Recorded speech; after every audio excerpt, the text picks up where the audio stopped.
আমি রান্নাবান্না করি এবং সেই সাথে আমি ফেসবুক রিলেটেড কথা বলি। আমার কাছে ভালো লাগে, আমার কাছে মনে হয় এটাতেই আমি কমফোর্টেবল, তাই এরকম ভিডিও আমি বানাই, নিজের ইচ্ছাতেই বানাই। তবে অনেকেই বলে যে এইসব ভিডিও কি ভাইরাল হবে, এইসব ভিডিও কি পাবলিক খাবে, খাবে না না খাবে সেটা পরে দেখা যাবে। প্রথমত তো আমার পেজটাকে গ্রো করার দায়িত্ব হচ্ছে আমার, সেটা যে কোনো মূল্যে হোক, যেভাবে হোক, পেজটা যাতে গ্রো হয়, সেটা যে কোনো ভিডিওই হোক না কেন, যেভাবে ভয়েসই আপনি দেন না কেন। এখন অন্যরা এসে আপনাকে সাজেস্ট করবে, আপনার হচ্ছে একটা ব্যক্তিগত লাইফে এসে ইন্টারফেয়ার করবে, তাদের কথাতে আপনি কান দিলেন, এটা তো আসলে হয় না। তাই যার যার পার্সোনালিটি, যার যার ব্যক্তিগত বিষয়, যার যেরকম ভিডিও বানাতে ভালো লাগবে সে সেভাবে দিবে, যার যার অভিরুচি। এটা কেউ এসে আপনাকে বলবে না যে না সারাদিন না খেয়ে আসিস, আমার বাসায় আয় কিছু খেয়ে যা। সবাই আপনাকে নিয়ে হাসাহাসি করতে পারবে, ট্রোল করতে পারবে, কিন্তু আপনাকে সলিউশন দিতে পারবে না। আপনার সলিউশন কিন্তু আপনি নিজেই। সুতরাং মানুষ তো বিভিন্ন ধরনের সমালোচনা করে, আপনার নাম আছে জন্যই তো সমালোচনা। নাম না থাকলে তো আর মানুষ সমালোচনা করে না, সমালোচনা হয়ও না। এই যে যেমন ধরেন আমরা কিন্তু ফেস দেখিয়ে খুব একটা বেশি ভিডিও বানাই নেই, ওই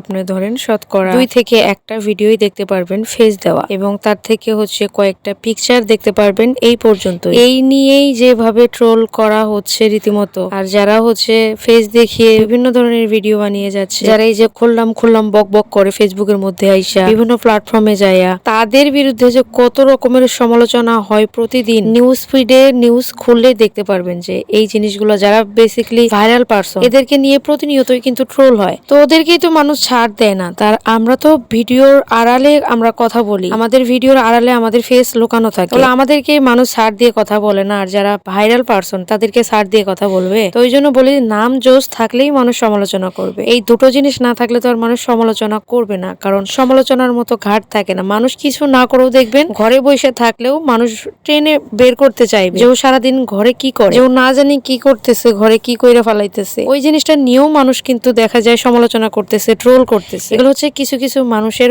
মাইন্ড। কিছু কিছু মানুষের মাইন্ড এতটাই বাজে যে ভালো জিনিসটাও কিন্তু তারা ভালো চোখে দেখে না। এখন আমার চোখে একটা জিনিস খারাপ লাগতেই পারে, কিন্তু আমার মাইন্ড যেরকম, আমি একটা ভালো জিনিসকেও ওই রকম ভাবে প্রেজেন্ট করব, কারণ সবকিছু ডিপেন্ড করে আপনার মাইন্ডের উপর। আপনার মাইন্ড যদি পজিটিভ হয়, একটা খারাপ জিনিসও আপনার কাছে পজিটিভই মনে হবে, আর আপনার মাইন্ড যদি নেগেটিভ হয়, একটা পজিটিভ জিনিস দেখলেও আপনার কাছে মনে হবে এটা নেগেটিভ। এই সমস্ত নেগেটিভিটি থেকে নিজের সত্তাকে দূরে রাখুন। সবশেষে বলবো, মাইন্ড ফ্রেশ তো সবই ফ্রেশ।